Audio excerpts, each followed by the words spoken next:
Welcome you all in education classes. आज का हमारा टॉपिक है असेसमेंट ऑफ पर्सनालिटी। व्यक्तित्व का मापन किस प्रकार किया जाता है, इस पर आज का मेरा ये वीडियो है। मेरे वीडियो को लास्ट तक ज़रूर देखें और उसे लाइक और सब्सक्राइब करें।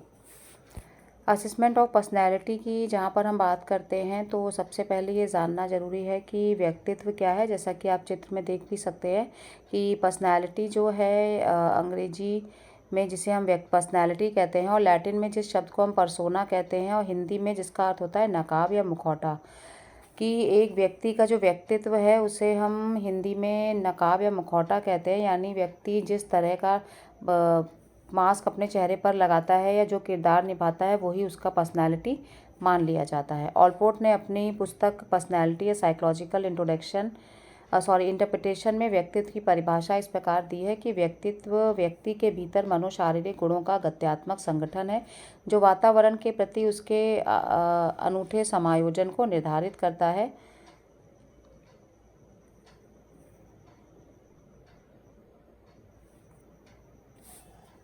अब हम बात करते हैं व्यक्तित्व की विशेषताएं क्या हैं। जैसा कि आप यहाँ पर देख लें कि व्यक्तित्व की जो विशेषताएं होती हैं, self consciousness, achievement of direct goal, coordination, continuity of development, integration, strong will power, good physical and mental health, कि जहाँ पर एक व्यक्तित्व में हमें ये सारे गुण दिखाई देते हैं तो हम उस व्यक्तित्व को एक सर्वगुण संपन्न व्यक्तित्व मान सकते हैं। जैसा कि यहाँ पर ये बताया भी गया है कि ये जो व्यक्तित्व है, जैसे कि आप ऊपर कुछ नाम देख रहे होंगे कि भाई अगर हमें किसी भी व्यक्ति को अगर ये एक उदाहरण देना है कि आप महात्मा गांधी, रविन्द्रनाथ टैगोर या स्वामी विवेकानंद जैसा बनना चाहते हैं तो आपको उनके व्यक्तित्व को जानना होगा।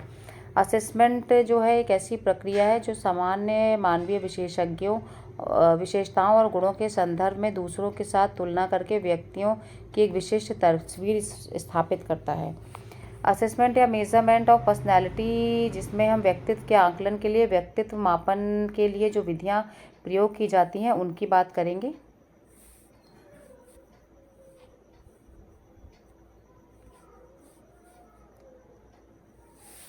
व्यक्तित्व मापन की जो विधियां हैं वो निम्नलिखित हैं, जैसा कि आप चित्र में देख सकते हैं। आत्मनिष्ठ विधि, वस्तुनिष्ठ विधि, प्रक्षेपण विधियां हैं और मनोविश्लेषण विधियां हैं। आत्मनिष्ठ विधि में जीवन इतिहास विधि, जहां हम एक व्यक्ति के संपूर्ण जीवन का अध्ययन करते हैं।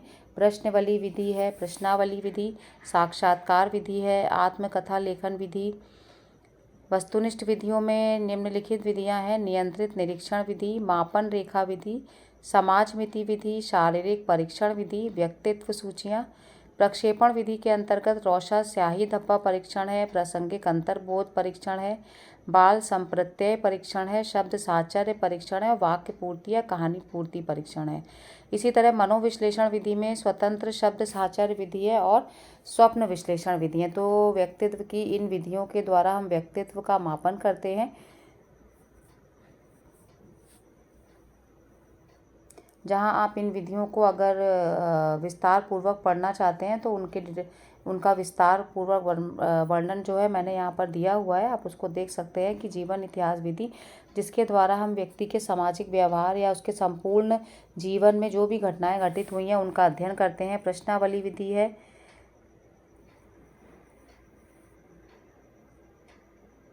नियंत्रित निरीक्षण विधि, जिसके द्वारा हम ये कह सकते हैं कि इस विधि का प्रयोग मनोवैज्ञानिक प्रयोगशाला की नियंत्रित परिस्थितियों में व्यक्ति की विभिन्न क्रियाओं और आचरण व्यवहार का अध्ययन करने के लिए किया जाता है। इसी तरह समाजमिति विधि। प्रक्षेपण विधियों की अगर हम बात करें तो रौशा स्याही धब्बा परीक्षण है या TAT टेस्ट है, CAT टेस्ट है, वाक्य पूर्ति और कहानी पूर्ति परीक्षण है, जिनके द्वारा हम व्यक्तित्व का मापन करते हैं। और मनोविश्लेषण विधियों में जहां स्वतंत्र शब्द साहचर्य विधि है और स्वप्न विश्लेषण विधि है, कि एक व्यक्ति जो अपने स्वप्नों में देखता है उसके स्वप्नों का विश्लेषण करके हम उसके व्यक्तित्व का अध्ययन कर सकते हैं। तो इस प्रकार व्यक्तित्व की इन सभी विधियों के द्वारा हम व्यक्तित्व का मापन करके किसी भी व्यक्ति को वो किन गुणों के आधार पर उसका व्यक्तित्व किस प्रकार का है इसको बता सकते हैं। इसी में अगर हम बात करें कि अगर प्रक्षेपण विधियाँ क्या है, तो आप देख सकते हैं कि व्यक्तित्व मापन की जो प्रक्षेपण विधियाँ होती हैं, इनका जन्म फ्रॉयड जो एक मनोविश्लेषणवादी थे उन्होंने किया था। फ्रॉयड ने यहाँ पर भ्रांति की व्याख्या करते हुए इस शब्द का उल्लेख किया है। उन्होंने कहा है कि प्रक्षेपण एक प्रकार की रक्षा युक्ति है, जिसे हम डिफेंस मैकेनिज्म भी कहते हैं, जो व्यक्ति की आत्म की रक्षा करता है। प्रक्षेपण का अर्थ अचेतन मन को जानने की उस प्रक्रिया से है जिसमें व्यक्ति अपने विचारों, दृष्टिकोणों, संवेगों, अनुभूतियों, आकांक्षाओं और आवश्यकताओं से दूसरों पर आरोपित करता है। जैसे परीक्षा फल में असफल होने पर अध्यापक को दोष देना और चुनाव में हार जाने पर विरोधियों को दोष देना। प्रक्षेपण विधि की परिभाषा करते हुए फ्रीमैन ने लिखा कि प्रक्षेपण परीक्षण का तात्पर्य उस विधि से होता है जिससे परीक्षार्थी के समक्ष ऐसी उत्तेजक परिस्थितियां प्रस्तुत की जाती हैं जिसमें वह अपने व्यक्तिगत आवश्यकताओं, विशेष प्रत्यक्षीकरणों और व्याख्याओं को आरोपित करने का अवसर प्राप्त करे।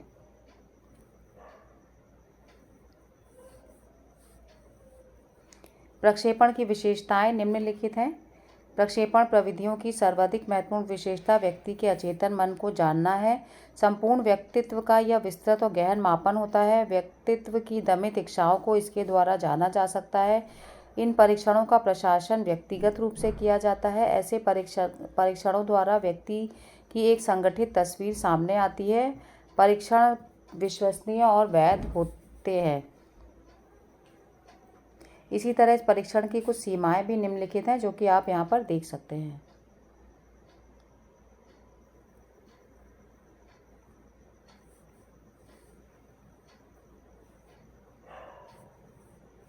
प्रक्षेपण प्रविधियों में जो निम्नलिखित परीक्षण आते हैं वो हैं रोशा स्याही धब्बा परीक्षण, प्रासंगिक अंतर्बोध परीक्षण, बाल संप्रत्यय परीक्षण, शब्द साहचर्य परीक्षण और वाक्य पूर्ति या कहानी परीक्षण।